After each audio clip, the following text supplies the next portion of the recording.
2026 മാർച്ചിൽ നടക്കാൻ പോകുന്ന SSLC +1 +2 വിദ്യാർത്ഥികളുടെ പബ്ലിക് എക്സാമിൻ്റെ ഡേറ്റ് വന്നിട്ടുണ്ട്. ഈ ഡേറ്റ് വന്നതിന് ശേഷം കുട്ടികൾ എനിക്ക് ഏറ്റവും അയച്ച മെസ്സേജിൽ പ്രധാനമായിട്ട് ഹൈലൈറ്റ് ചെയ്യുന്ന ഒരു കാര്യം അവർക്ക് ടെൻഷനാവുന്നു, അവർക്ക് പേടിയാവുന്നു, ഇപ്പോഴേ ടെൻഷൻ അടിച്ച് തുടങ്ങിയെന്നാണ്.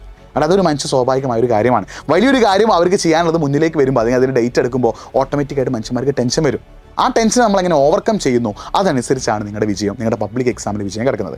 ഈ നവംബർ, ഡിസംബർ, ജനുവരി ഈ 3 മാസങ്ങളാണ് നിങ്ങളുടെ മുന്നിൽ ഏറ്റവും ക്രൂഷ്യലായിട്ട് കിടക്കുന്നത്.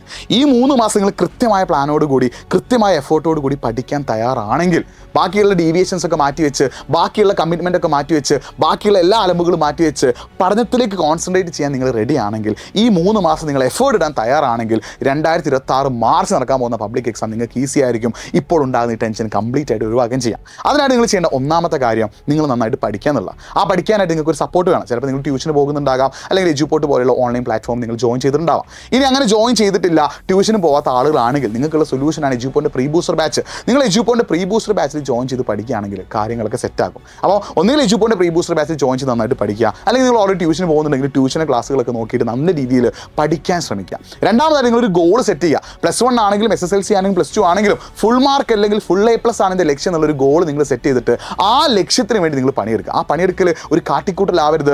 ഡെയിലി 3 hours വെച്ചിട്ട് പഠിക്കാൻ നിങ്ങൾ തയ്യാറാവണം. പിന്നെ സൺഡേ നിങ്ങൾ ലീവ് എടുത്തോ, പക്ഷേ ബാക്കിയുള്ള 6 ദിവസവും 3 മണിക്കൂർ വെച്ച് നിങ്ങൾ പഠനത്തിനായിട്ട് മാറ്റി വെക്കണം. അങ്ങനെ കഷ്ടപ്പെട്ട് പഠിച്ചാലേ നിങ്ങൾക്ക് വിജയം നേടിയെടുക്കാൻ പറ്റും. അപ്പോൾ നിങ്ങൾക്ക് പബ്ലിക് എക്സാമിന് ഡേറ്റ് വന്നു, ആ ഡേറ്റിനെ ആലോചിച്ച് ടെൻഷൻ അടിക്കലേ വേണ്ടത്. ആ ടെൻഷൻ ഓവർകം ചെയ്യാൻ ഞാൻ പഠിക്കണം, ഞാൻ മാർക്ക് നേടണം, എൻ്റെ മുന്നിൽ സ്റ്റഡി മെറ്റീരിയൽസ് ഉണ്ട്, പഠിപ്പിക്കാൻ ടീച്ചേഴ്സ് ഉണ്ട്, എല്ലാ കാര്യങ്ങളും ഉണ്ട്. അവസരങ്ങൾ വിനിയോഗിച്ച് നിങ്ങൾ പഠിക്കാൻ തയ്യാറായാൽ ഈ ടെൻഷൻ നിങ്ങൾക്ക് മെല്ലെ കുറയ്ക്കാനും പറ്റും, പബ്ലിക് എക്സാം ഈസിയാക്കി എഴുതാനും പറ്റും. നിങ്ങൾ തീരുമാനിക്കുക. നിങ്ങളിപ്പോൾ കളിച്ച് ചിരിച്ച് നിങ്ങൾ ഡീവിയേഷനിലേക്ക് പോയി പഠനം എന്ന കാര്യത്തെ പൂർണ്ണമായി ഉപേക്ഷിച്ചിട്ട് ജനുവരിയിലാണ് പഠിക്കാൻ തുടങ്ങുന്നതെങ്കിൽ നിങ്ങൾക്ക് പബ്ലിക് എക്സാം ടഫ് ആവും. മറിച്ച് ഈ നിമിഷം, ഈ സെക്കൻഡ്, ഈ മൊമെൻറ്റ് മുതൽ നിങ്ങൾ പഠിക്കാൻ തയ്യാറാണെങ്കിൽ നിങ്ങൾക്ക് ഏറ്റവും ബെസ്റ്റ് മാർക്ക് നിങ്ങൾക്ക് നേടാൻ പറ്റും. ഏത് വേണം നിങ്ങൾ തീരുമാനിക്കുക. ഏറ്റവും ബെസ്റ്റ് നമ്മുടെ പ്രീ ബൂസ്റ്റർ ബാച്ചിൽ ജോയിൻ ചെയ്താണ്. പഠിക്കാൻ പറ്റുകയാണെങ്കിൽ നമ്മുടെ പ്രീ ബൂസ്റ്റർ ബാച്ചിൽ ജോയിൻ ചെയ്ത് പഠിക്കും.